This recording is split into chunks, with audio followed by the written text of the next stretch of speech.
Thanks for tuning in to more college football talk as the Rutgers Scarlet Knights come off their first loss of 2021 at the Big House in Michigan. And here to talk about that, as he has joined me each week, and he will be joining me throughout the season, from the New York Post, Ryan Dunleavy. Ryan, how's it going? Good. Yeah. Yeah. Look how, come on. Well, actually, you're a little bit better than you were on Thursday night's football telecast, so I must say that. How about this, Greg?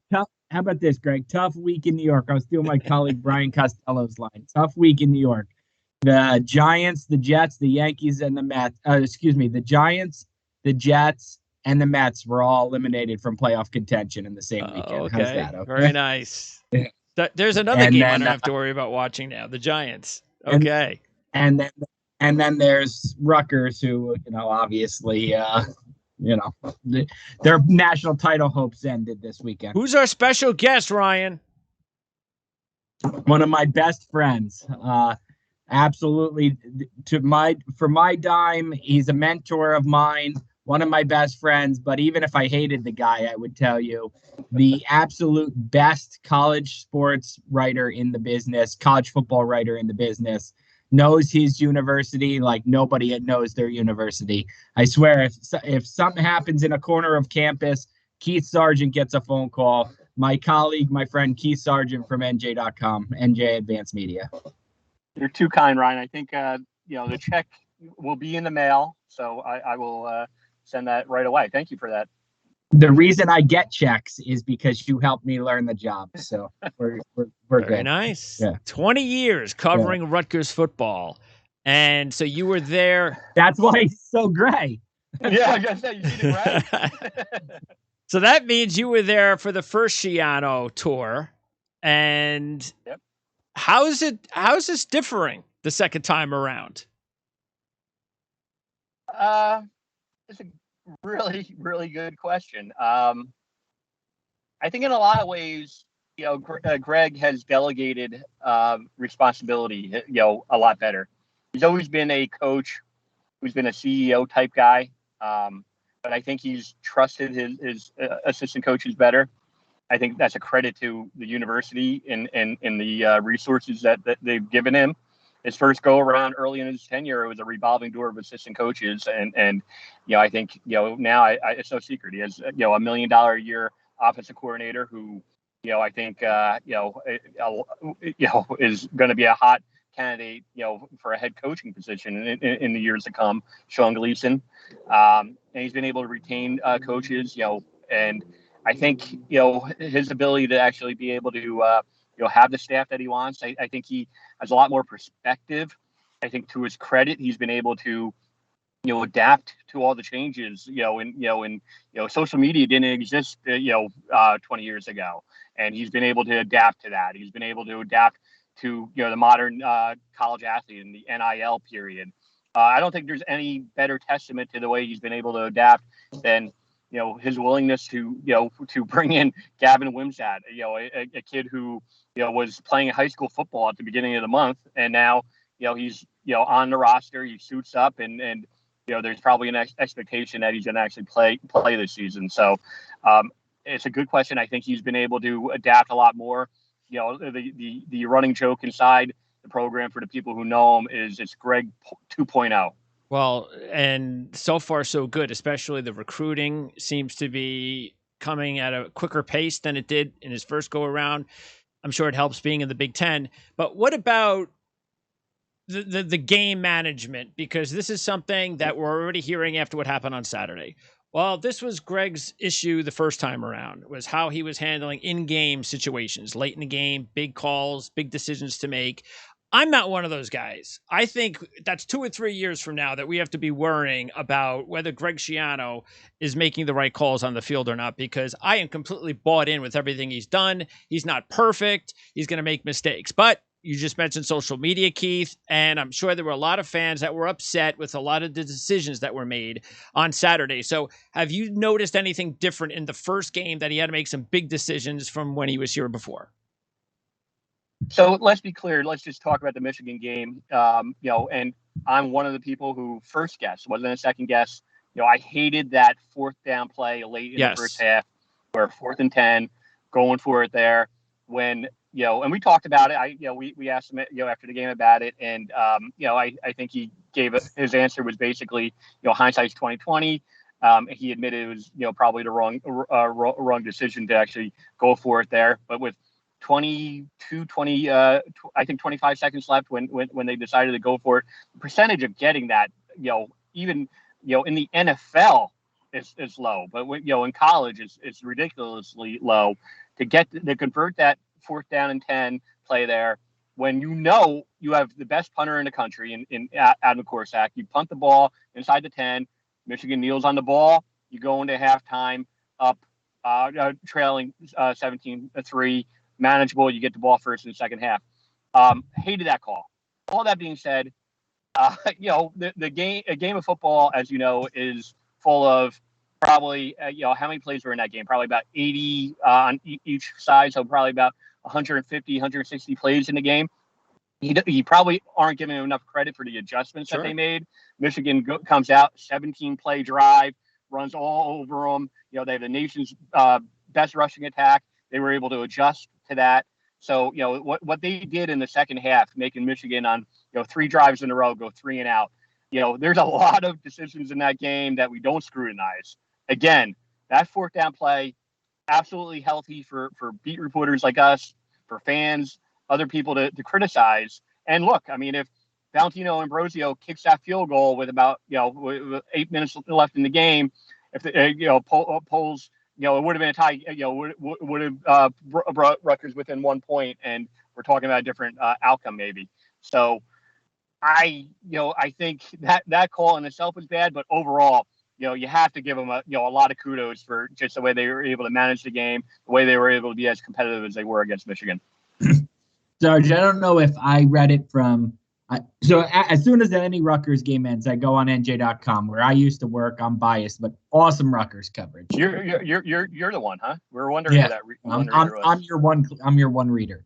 So I can't remember if it was you, Steve Politti, or James Cratch who said who said Vedral played well, and I kind of thought he was tough.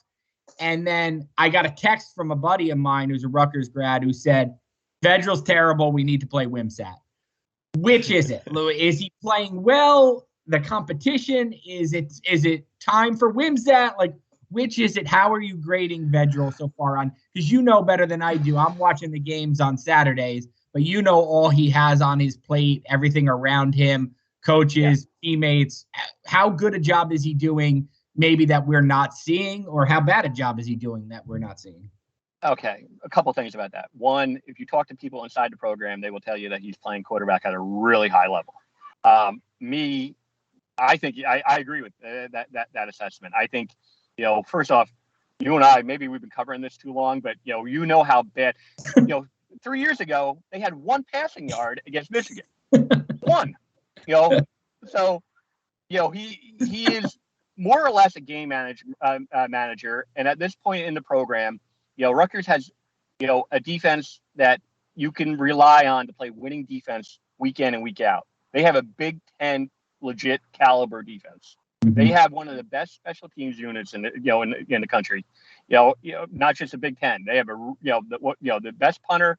They have the best return guy in the Big Ten. Certainly, Aaron Cruikshank.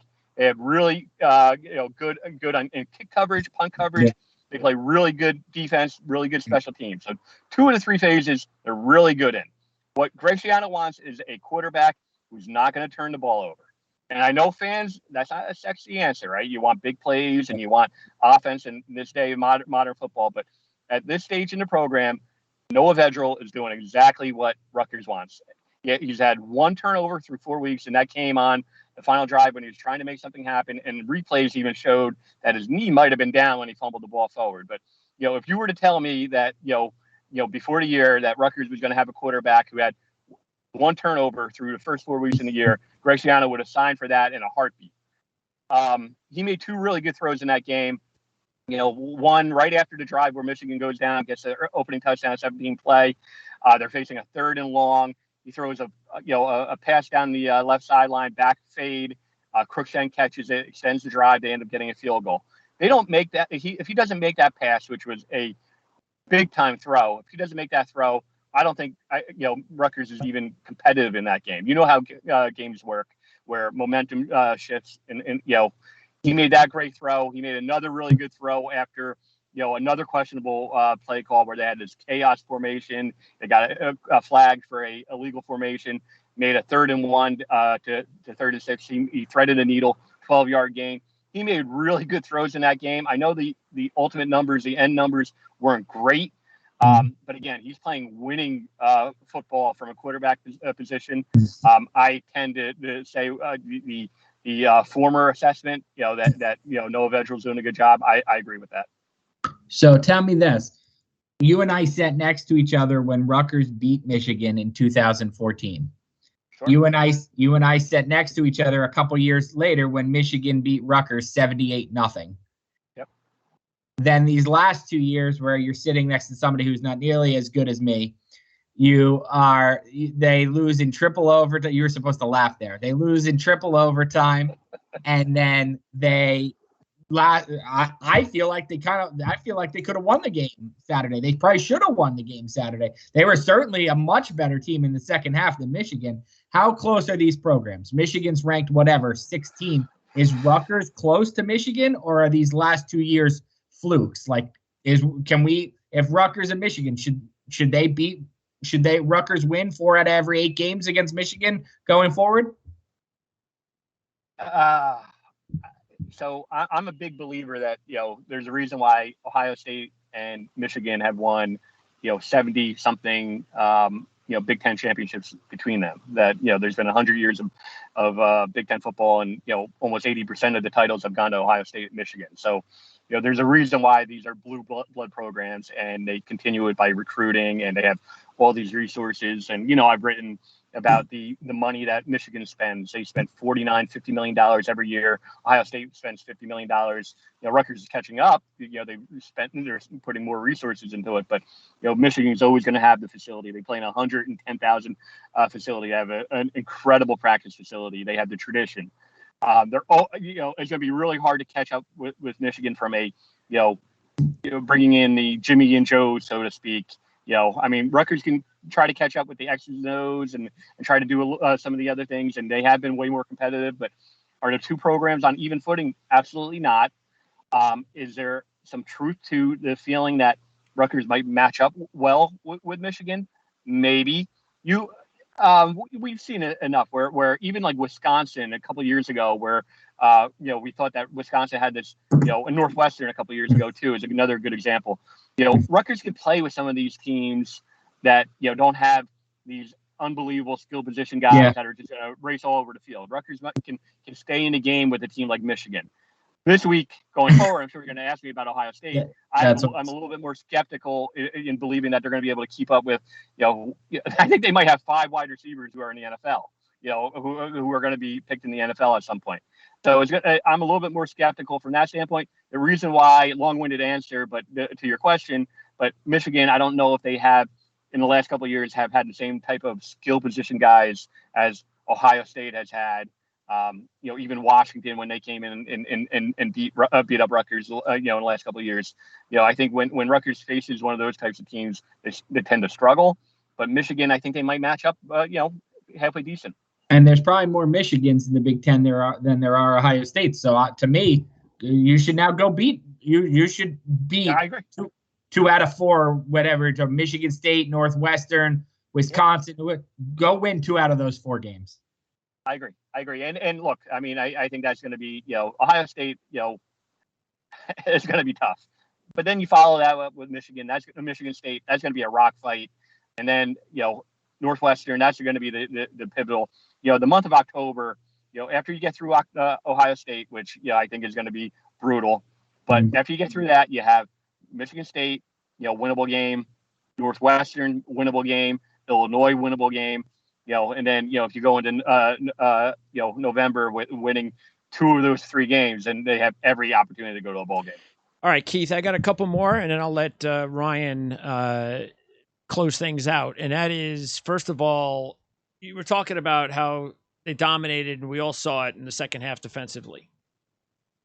I haven't had time myself to watch the replay and kind of zero in on what happened. What was schematically different in the second half to the first half? Have you found? You're not breaking down the film, Greg? Greg, you're not breaking down the No. film after that? No. Cratch does. He does. So, well, I mean, he's better than the guy I used to have sitting next to me. For sure. For sure. So did you hear anything specific about what it was? What was the main difference? I think there was a confidence level. I mean, once they were able to,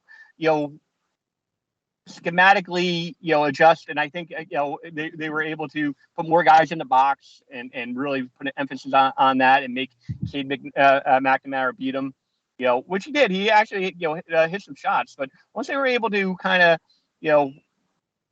address and make that the emphasis of that and almost dare Michigan to beat him with the passing game, which they didn't.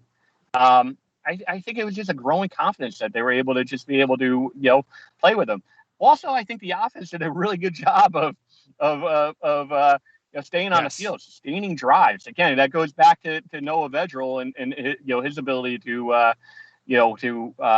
sustain some of those drives. So, I think it was twofold. I think they adjusted from a schematic standpoint, and I think unlike in most other games, they were able to win the battle in the trenches, so to speak. And that was my last question, which is the offensive line, because Vedral can't make plays if the offensive line isn't giving him a little bit of time. And the offensive line, especially in the running game in the second half, I mean, I did not expect that. Now, of course, you can say, well, Michigan's best linebacker, as soon as he went out, Rutgers started. Well, I think that's a little bit overrated, but I'm sure it affected Michigan a little bit. But still, the offensive line, especially Rainey coming in and starting in his first start, that has to be very promising moving forward. Yeah, without question. We went late in the week, knowing, or having a feeling that Reggie Sutton, who was playing at such a high level, might not play. The ability to adjust and with a guy like Troy Rainey, who at this time last year was playing defensive line, he's made a really quick conversion. Again, it's very surprising in some ways, but also it's a testament to Andrew Orich, their offensive line coach. He's done a nice job with them. And again, I think for the first 3 weeks that we've seen them, they've mixed and matched. I think they played 8 different offensive linemen rotating in and out. And I think they finally have settled in a little bit, especially on the interior. Troy Rainey, felt comfortable. You have a guy at center, Nick Crimmin, who, I think has a chance to play on Sundays, because of his versatility. I think he kind of, is a glue that keeps it all together. But, I just think that they've, again, that's another group that probably is getting more and more confidence as the weeks go by. When I'm talking, I know the value of being at practice every day because I used to go to Rutgers practice every day, without you. And then I was the one breaking the news on the beat. Yeah, you were breaking the news and I was doing the depth chart. Yeah, that's pretty much how it worked. I'm not going to lie. That's pretty much it. You took the big picture. I took the small picture. I miss you. I miss you, pal. But and I'm at Giants practice pretty much every day now. So tell me, who haven't we seen show up on game days that you're seeing in practice? You know what? There's more coming from this guy over the last 6 games of the season. So we've seen him, but Kyle Monangai, the running back, he's backed up, technically on the depth chart, he's backing up Isaiah Pacheco, but we've seen, more of a role for him every week. I wouldn't be surprised if he gets more and more piece of the pie. They really like his hard-nosed, north-south running. He's a guy to watch it, as we get into the thick of the Big Ten. Brandon Sanders is another guy who played really well in the Delaware game. I know they have a lot of confidence in him. We didn't see him in the Michigan game, but he's another guy, experienced guy. They like him a lot. Beyond that, I'll give you one other guy who probably isn't getting enough credit. I mean, everyone knows Johnny Langan and the Johnny Langan package and everything, but he's actually turned himself into a pretty good tight end. And he might actually be the team's best pass catching tight end. So we've seen it a little bit in the Delaware game, but I think if they can ever develop that part of his game, I think he could be another guy that has a chance to play on Sundays just because of his versatility. A guy like Bill Belichick would probably like to have him in camp. All right, so we want to thank Keith Sargeant, who covers Rutgers football for NJ.com, for joining us. We look forward to talking to him again sometime soon. Don't forget also to check back later in the week. Richie Schneiderwright and I will preview the Ohio State game. That's coming up in a few days, so you can check back once again, just like we did last week for the Michigan game. All right, Ryan, appreciate it. Next week, we will talk about the Ohio State matchup, and then it's on to Michigan State after that. And I'll also talk to you in a few days when we preview Week 4 in the NFL. So appreciate it, Ryan. Also want to thank Keith Sargeant again from NJ.com for checking in with us, and thanks for setting up the interview, Ryan. Thanks, Ryan. Talk to you next time.